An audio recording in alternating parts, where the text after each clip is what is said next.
Hi, I'm Barry, 37 years old. I've been living in Dubai now for about 7 years.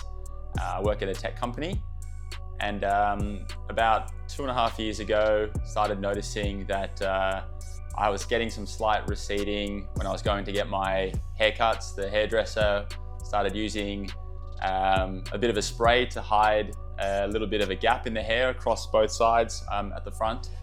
And as soon as I realized what he was doing, that was the kind of the turning point for me to go ahead and get more analysis done around what was going on. And very soon after, I was getting my hair transplant organized.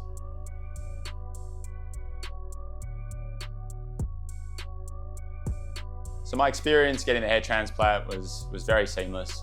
To be honest, I didn't really know what I was in for, but all the staff here were very clear in terms of what to expect. I was literally just sitting and watching Netflix throughout the entire period. Relatively pain-free. There's an initial anesthetic that gets applied and you don't really notice what's going on behind you as you're just sitting and chilling. Yeah, so no regrets obviously doing the transplant. As everyone says, confidence is a big benefit off the back of getting it done. And just obviously when I'm doing my hair in the mornings, going to work, it was a lot more of a relief that the hair is where it was supposed to be and it wasn't there originally. So it's been a huge relief and something that I am very happy that I did and put the effort into.